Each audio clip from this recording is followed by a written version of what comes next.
All that excitement, Twins baseball is back. You can see Alicia there in her famous Alicia jersey. They're kicking off the season on the road in Kansas City this afternoon. That was so much fun last year. It was to so see much that live fun. in person. It was. So it's a much different story for the Twins minor league team, the St. Paul Saints. Yeah, their home opener is scheduled for tomorrow, but as of this morning, it might not actually happen. With less than 36 hours until first pitch, the field at CHS Stadium is covered in snow. Michelle's there right now as crews are getting ready to start digging out. Good morning, Michelle.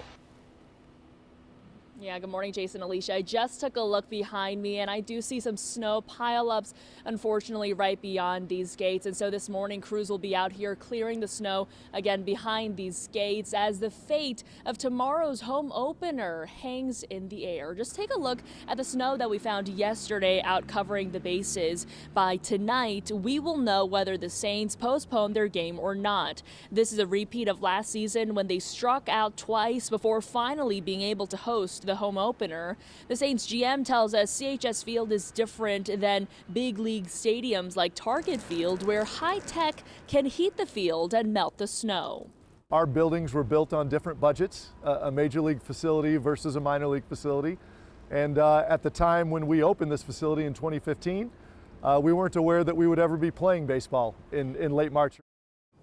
So the question remains, will we see CHS Field light up tomorrow night? We asked that question to locals here. That's coming up in 30 minutes, guys.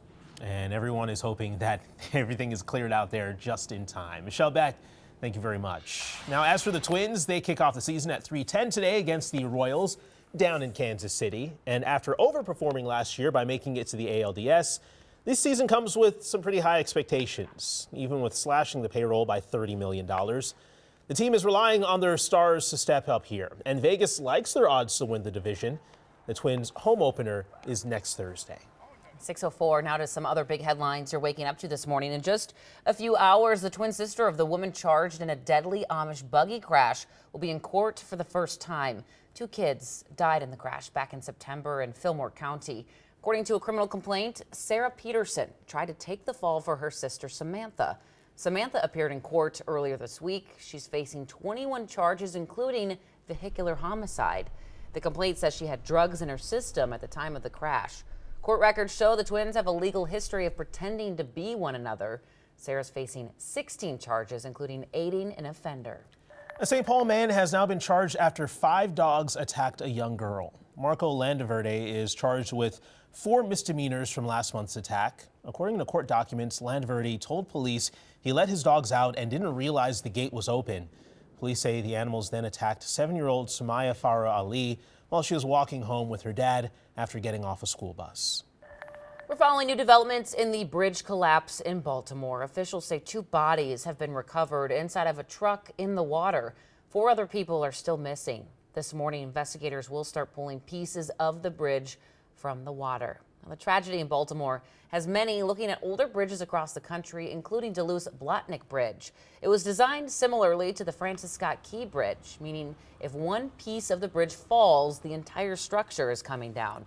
According to UMD professor Brock Hedgard, newer bridges are designed much differently.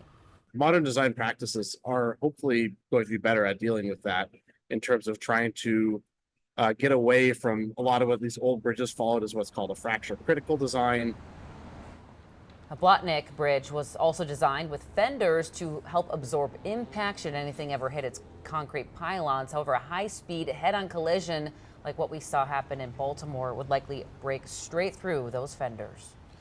A Hennepin County judge now has 90 days to decide on a lawsuit against Minneapolis. The $1.5 million suit coming from businesses around George Floyd Square. Cup Foods and other businesses owned by the same family allege they lost customers when the city put up concrete barriers around the intersection.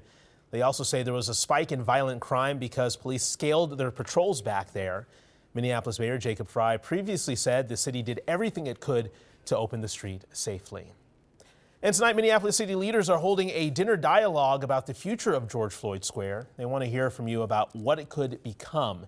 The event runs from 6 to 8 at the Sabatani Community Center. Good morning, I'm Danny Spiewak. The city of Minneapolis continues to move forward on a plan to replace the burned out 3rd Precinct in South Minneapolis with what they're calling a community safety center that will be located at a new site that they've agreed to purchase a couple of blocks away on Minnehaha Avenue. The city plans to have both police officers as well as social services in the same building, and last night they kicked off another round of community engagement with a meeting at Powderhorn Recreation Center. They're trying to get community input in terms of what those social services might look like, whether people want things like mental health or addiction treatment alongside police. One of the oldest operating gay bars in the U.S., Loring Park's historic 19 Bar, is being honored today after a fire forced it to close. Reports say a garbage truck crashed into a nearby power pole Friday, causing wires to fall on the building's gas line. In a Facebook post, the bar says nobody got hurt, but this fire is a big loss for the community, as the unique venue served as a safe space for gay people for more than 7 decades. Lots of people met their partners, husbands, wives, over the years at this bar. They're mourning the space where they first met or were introduced. A GoFundMe is raising money that will go straight to the bar's employees. 19 bars planning to repair and reopen soon. And today, the Walker Art Center is having a temporary art installation of photos the community submitted of their memories there. Tonight, the Bloomington City Council is getting its first look at a new plan for an indoor water park at the Mall of America. This is a project that's more than 30 years in the making. The Mystery Cove Water Park would be 143,000 square feet and would feature a wave pool, lazy river, rides, and a retractable roof. The city and the mall plans to cover the $375 million cost by using tax increment financing. Tonight's meeting is set for 6. I love a lazy